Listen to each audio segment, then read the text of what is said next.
ಕೊತ್ತೂರು ಮಂಜು ಒಬ್ಬರೇ ಅಲ್ಲ, ದಿನೇಶ್ ಗುಂಡೂರಾವ್ ನೀಡಿದ್ದಾರೆ, ಪ್ರಿಯಾಂಕಾ ಖರ್ಗೆ ನೀಡಿದ್ದಾರೆ, ಕೃಷ್ಣ ಬೈರೇಗೌಡ ಕೊಟ್ಟಿದ್ದಾರೆ, ಸಂತೋಷ್ ಲಾಡ್ ಕೊಟ್ಟಿದ್ದಾರೆ. ಇವರ ಜನ್ಮವೇ ಅಂಥದ್ದು ಕಾಂಗ್ರೆಸ್ನವ್ರದ್ದು. ಕಾಂಗ್ರೆಸ್ನವರು ದೊಡ್ಡ ನಾಯಕರು ಏನು ಹೇಳ್ತಾರೆ, ನಾವು ಸತ್ತಂಗೆ ಮಾಡ್ತೀವಿ, ಸೆಕೆಂಡ್ ಲೈನ್ ಲೀಡರ್ಗಳು ನೀವು ಹತ್ತಂಗೆ ಮಾಡಿ. ಇದೇ ಅವರ ದ್ವಂದ್ವ ನೀತಿ. 26 ಜನರನ್ನು ಧರ್ಮ ಕೇಳಿ ಹೊಡೆದ್ರಲ್ಲ, ಅವರು ನಮ್ಮ ದೇಶದವರ, ಅವರು ಯಾರೇ ಆಗಿರಲಿ, ಅವರು ಉಗ್ರವಾದಿಗಳು. ನಮ್ಮ ಮೋದಿಯವರು ಹೇಳಿದರು, ಇಂಥ ಉಗ್ರವಾದಿತನವನ್ನು ಮಾಡ್ತಕ್ಕಂಥ ಯಾರೇ ಇದ್ದರೂ ಕೂಡ ನಾವು ಹುಡುಕಿ ಹೊಡಿತೇವೆ ಅಂತ ಹೇಳಿದರು. ಈಗ ಆದಮೇಲೆ ಬಾಲಾಕೋಟ್ ಸರ್ಜಿಕಲ್ ಸ್ಟ್ರೈಕ್ ಕೂಡ ಹಿಂದೆ ಆಗಿತ್ತು. ಇವತ್ತು ಪಹಲ್ಗಾಮ್ ಇನ್ಸಿಡೆಂಟು, ಆಗ 43-42 ಸೈನಿಕರು ಸತ್ತಿದ್ರು ಪುಲ್ವಾಮಾದಲ್ಲಿ. ಅದನ್ನು ಪಾಕಿಸ್ತಾನದವ್ರು ಹೇಳಿದ್ರು ನಮಗೂ ಅದಕ್ಕೆ ಸಂಬಂಧವೇ ಇಲ್ಲ ಅಂತ. ಮೊನ್ನೆ ಯಾಕೆ ಒಪ್ಕೊಂಡ್ರಲ್ಲ ಅವರು? ಅಂದರೆ ನಮ್ಮಲ್ಲಿ ನಡೀತಕ್ಕಂಥ ಎಲ್ಲ ಭಯೋತ್ಪಾದನಾ ಚಟುವಟಿಕೆಗಳು ಪಾಕಿಸ್ತಾನದಿಂದಲೇ ಆಗ್ತಾ ಇದೆ ಅನ್ನೋದು ಈಗ ಪ್ರೂವ್ ಆಗಿದೆ. ನಾವು ಮೊನ್ನೆ ಏನು ಮಾಡಿದ್ವಿ, 9 ಸ್ಥಳಗಳಿಗೆ ಎಲ್ಲೆಲ್ಲಿ ಹೈಡೌಟ್ಸ್ ಇದೆಯೋ ಅದಕ್ಕೆ ನುಗ್ಗಿ ಹೊಡೀತಕ್ಕಂಥ ಕೆಲಸವನ್ನು ಮೋದಿಜಿಯವರು ಮಾಡಿಸಿದ್ರು.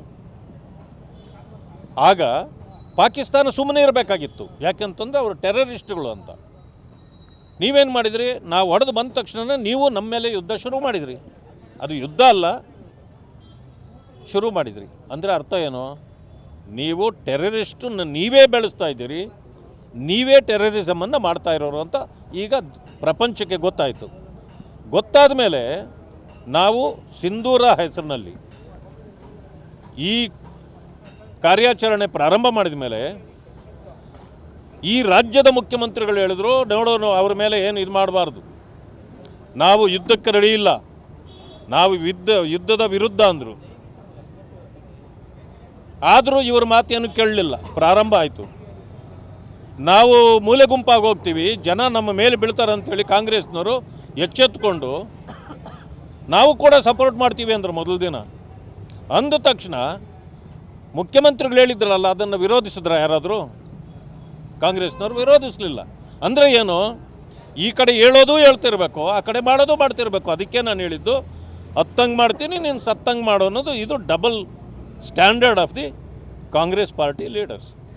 ಈಗೇನಾಗಿದೆ, ಇವರೆಲ್ಲ ಸೇರಿ ನಮ್ಮ ಇದನ್ನು ವಿರೋಧ ಮಾಡ್ತಿದ್ದಾರೆ.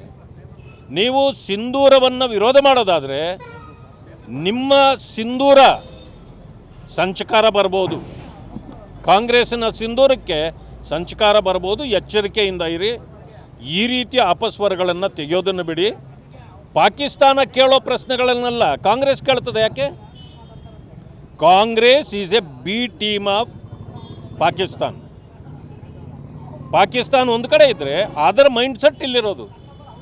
ಪಾಪ ಮಹಾತ್ಮ ಗಾಂಧಿಯವ್ರಿಗೆ ಇದು ಗೊತ್ತಿರಲಿಲ್ಲ. ಎಲ್ಲ ಟೆರರಿಸ್ಟ್ಗಳಿಂದ ಪಾಕಿಸ್ತಾನಕ್ಕೆ ಕಳಿಸಿದರು, ಬಟ್ ಅವರ ಅನುಯಾಯಿಗಳನ್ನು ಇನ್ನೂ ಇಲ್ಲೇ ಬಿಟ್ಟಿದ್ದಾರೆ. ಅವರನ್ನು ಆಗಲೇ ಕಳಿಸಿದ್ದಿದ್ರೆ ಈ ಪರಿಸ್ಥಿತಿ ಇವತ್ತು ಬರ್ತಿರಲಿಲ್ಲ.